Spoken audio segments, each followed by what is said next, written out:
ગોંડલ પંથકમાં અતિવૃષ્ટિનો ભોગ બનેલ પરિવારો માટે સ્વૈચ્છિક સંસ્થાની ટીમ ખડે પગે છે। તાલુકાના અનેક ગામો અતિવૃષ્ટિનો ભોગ બનેલ 100 કરતાં વધુ ગરીબ પરિવારોનું સ્થળાંતર કરીને ફાઉન્ડેશને રહેવા અને જમવાની વ્યવસ્થા કરી હતી। મહત્વનું એ છે કે ગોંડલ પંથકમાં છેલ્લા 4-5 દિવસથી પડી રહેલા વરસાદને લઈને અનેક ગામોમાં ગરીબ પરિવારો આફતમાં મુકાઈ જવા પામ્યા છે।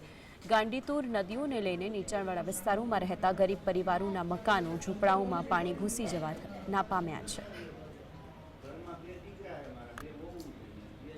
ગોંડલ શહેર અને ગોંડલ તાલુકાના તમામ ગામડામાં આશરે 100 પરિવારથી વધારે લોકોને અમે આશરો આપીને રહેવા ખાવા પીવાની બધી સુવિધા કરી દીધી છે।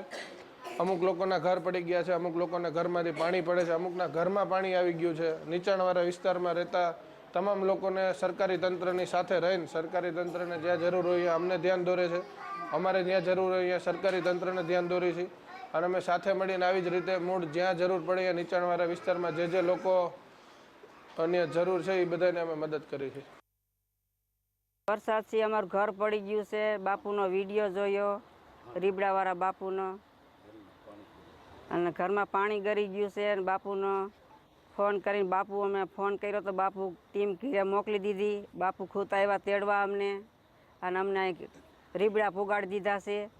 અને નાસી બધી રહેવાની, ખાવાની અને સુવા બેસવાની બધી સગવડ કરી દીધી છે બાપુએ। બાપુ આવ્યા હતા, રીબડાવાળા બાપુ, એમનો સંપર્ક કરી અને અમને અહીંયા રીબડા પહોંચાડી દીધા છે।